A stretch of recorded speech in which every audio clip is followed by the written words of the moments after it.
നമസ്കാരം. സീതാലക്ഷ്മണ സമേതനായ രാമചന്ദ്രൻ പഞ്ചവടിയിൽ പർണശാല നിർമ്മിച്ച് അയോധ്യയിൽ എന്ന പോലെ രാമദേവൻ സീതാദേവിയെ വിനോദിപ്പിച്ചുകൊണ്ട് സുഖമായി വസിക്കുകയായിരുന്നു. ലക്ഷ്മണൻ തൻ്റെ മാതാപിതാക്കന്മാരെ പോലെ സീതാദേവിയെയും ശ്രീരാമദേവനെയും സേവിച്ച് ജ്യേഷ്ഠൻ്റെയും ജ്യേഷ്ഠപത്നിയുടെയും സുരക്ഷയ്ക്കായി അമ്പും വില്ലുമെടുത്ത് ഉറങ്ങാതെ കാവൽ നിൽക്കുകയും ചെയ്യുകയെ ഒരു ദിവസം ഏകാന്തതയിൽ ലക്ഷ്മണൻ രാമദേവന്റെ പാദങ്ങൾ വണങ്ങിയിട്ട് വിനയാന്വിതനായി പറഞ്ഞു: ഭക്തനായ അടിയന്റെ അജ്ഞാനം നീക്കത്തക്ക വിധം മുക്തിമാർഗം ഉപദേശിച്ചു തരണം. ജ്ഞാനം, വിജ്ഞാനം, ഭക്തി, വൈരാഗ്യം എന്നിവയുടെ ലക്ഷണങ്ങളെല്ലാം മനസ്സിന് ആനന്ദമുണ്ടാക്കത്തക്ക വിധം പറഞ്ഞു തരണം. ഇവയെല്ലാം നേരെ ഉപദേശിക്കുവാൻ ഈ ഭൂമണ്ഡലത്തിൽ അങ്ങയല്ലാതെ ആരുമില്ല. ഇത് കേട്ട ശ്രീരാമചന്ദ്രൻ വർദ്ധിച്ച ആനന്ദത്തോടെ ലക്ഷ്മണനോട് അതിരഹസ്യമായ ഈ ഉപദേശം നൽകുന്നു. ഇന്ന് കർക്കിടകം 18 അധ്യാത്മരാമായണം ആരണ്യകാണ്ഡത്തിൽ നിന്നും ലക്ഷ്മണോപദേശം എന്ന പ്രസക്തമായ ഭാഗമാണ് പാരായണം ചെയ്യുന്നത്. നമുക്ക് പാരായണം ആരംഭിക്കാം.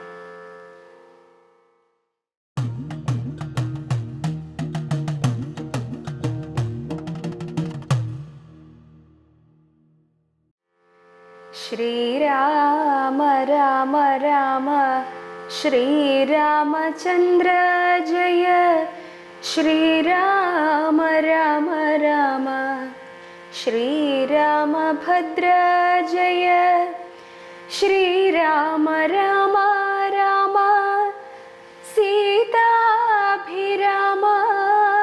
രാമ, ശ്രീരാമ രാമ രാമ ലോകാഭിരാമ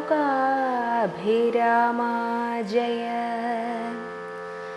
ലക്ഷ്മണനൊരു ദിനം ഏകാന്തേ രാമദേവൻ തൃക്കഴൽ കൂപ്പി വിനയാനതനായി ചൊന്നാൻ: മുക്തിമാർഗത്തെ അരുൾ ചെയ്യണം ഭഗവാനെ, ഭക്തനാം അടിയനോടജ്ഞാനം നീങ്ങും വണ്ണം.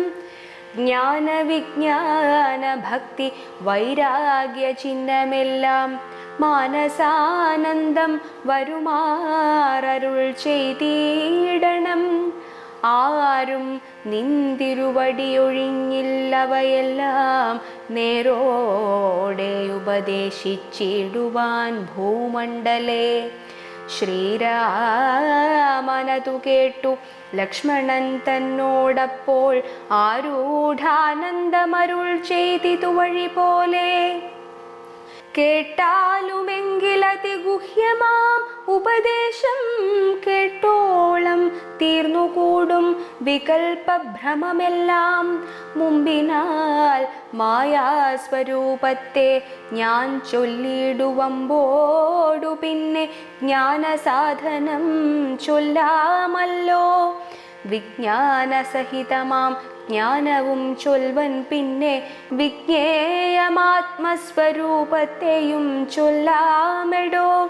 ജ്ഞേയമായുള്ള പരമാത്മാനമറിയുമ്പോൾ മായാസംബന്ധ ഭയമൊക്കെ നീങ്ങിയിടുമല്ലോ.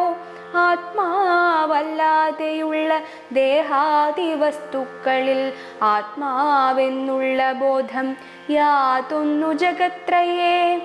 മായയാലാകുന്നതു നിർണയമതിനാലേ കായസംബന്ധമാകും സംസാരം ഭവിക്കുന്നു. ഇന്ദ്രിയദശകവും അഹങ്കാരവും ബുദ്ധി മനസ്സും ചിത്തം മൂലപ്രകൃതി എന്നിതെല്ലാം ഓർത്തു കണ്ടാലും ഒരുമിച്ചിരിക്കുന്നതല്ലോ. ക്ഷേത്രമായതു ദേഹമെന്നുണ്ടല്ലോ നാമം. എന്നിവറ്റിങ്കൽ നിന്നു വേറൊന്നു ജീവനതും നിർണയം പരമാത്മാ നിശ്ചലൻ നിരാമയൻ. ജീവാത്മസ്വരൂപത്തെ അറിഞ്ഞുകൊള്ളുവാനുള്ള സാധനങ്ങളെ കേട്ടുകൊള്ളുക സൗമിത്രേ നീ. ജീവാത്മാവെന്നും പരമാത്മാവെന്നതുമോർക്കിൽ കേവലം പര്യായ ശബ്ദങ്ങൾ എന്നറിഞ്ഞാലും ഭേദമേതുമേയില്ല രണ്ടുമൊന്നത്രേ നൂനം. ഭേദമേതുമേയില്ല രണ്ടുമൊന്നത്രേ നൂനം. ഭേദമുണ്ടെന്നു പറയുന്ന തജ്ഞന്മാരല്ലോ. ജ്ഞാനവിജ്ഞാന വൈരാഗ്യത്തോടു സഹിതമാനന്ദമായിട്ടുള്ള കൈവല്യസ്വരൂപം ഇതുള്ള വണ്ണമേ പറവാനും ഇതറിവാനും ഉള്ളം നല്ലുണർവുള്ളോരില്ലാരും ജഗത്തിങ്കൽ. ഭക്തനു നന്നായി പ്രകാശിക്കും ആത്മാവു നൂനം. ഭക്തിക്കു കാരണവും എന്തെന്നു കേട്ടാലും നീ മൽഭക്തന്മാരോടുള്ള നിത്യസംഗമമതും മൽഭക്തന്മാരെ കനിവോടു സേവിക്കുന്നതും ഏകാദശ്യാദി വ്രതാനുഷ്ഠാനങ്ങളും പുനരാകുലമെന്നിയേ സാധിച്ചു കൊള്ളുകയതുമധ. പൂജനം വന്ദനവും ഭാവനം ദാസ്യം നല്ല ഭോജനമഗ്നിവിപ്രാണാം കൊടുക്കയുമധ.